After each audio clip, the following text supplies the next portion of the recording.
Hi, everyone. Welcome to week 4. This is going by so quickly. You guys did a wonderful job having a conversation about the simulators, the auditory processing and dyslexia simulator that we had this week. It was a really robust conversation. Just a couple things that come to mind as reminders. Remember that specific learning disabilities are one of the federal categories of disability. There are some states who actually are looking at dyslexia in particular very, very closely, and some have even opened offices that their primary responsibility at the state Department of Education really is about dyslexia. Connecticut is an example of this. You did a good job in thinking about what accommodations and modifications a student can have.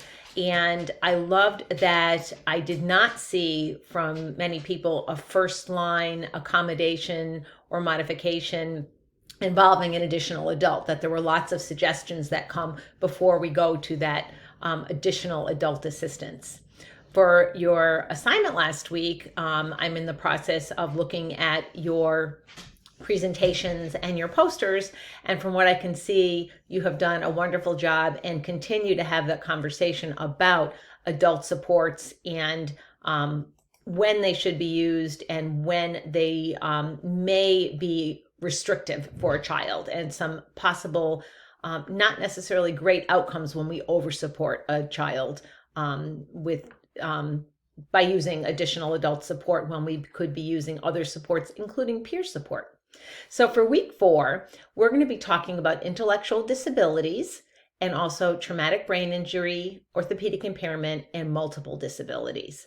So this week, we're going to be having first looking at your readings and your multimedia, reading and watching information about intellectual disabilities, about orthopedic disabilities, watching some videos about traumatic brain injury and multiple disabilities, as well as ID and inclusion for students with disabilities.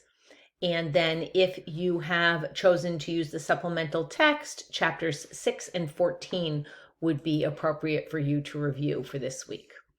For our discussion, I want you to look at this week's learning materials and then define what an intellectual disability is, and how can we include a student that is defined as having an intellectual disability in the general ed environment, and why is it important? Also including some instructional strategies, accommodations, modifications, definitely universal design principles that might be effective for students that are in the category of intellectual disabilities.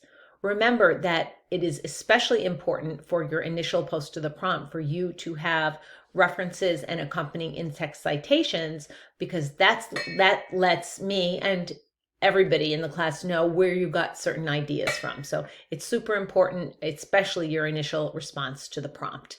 Looking forward to another rich discussion this week. Then for your assignment, you're going to be designing a classroom using universal design principles. And we're going to be looking at a student in particular that is going to be having a disability that impacts mobility. So it could be a student in a wheelchair, it could be a student that walks using an assistive device, but it's definitely somebody who has mobility issues. So again, designing a classroom using those universal design principles that we have been talking about for the past couple weeks. So you can describe the physical environment, including materials that should be available to be accessed independently by all students, either as a written paper. You can do a drawing and annotate it. You can make a diorama if you'd like to. You can do a presentation with a narrative or video presentation. Last course I taught, we had a classroom design project, and somebody actually designed a classroom in The Sims. That was very cool. So you can use multiple ways of demonstrating your work. As you can see, I'm trying to use principles of universal design by giving you alternatives that you find the best way to be able to demonstrate your learning. So I look forward to seeing all of those this week. If you have any questions, feel free to reach out. And I look forward to hearing from all of you this week. Have a great week. Take care.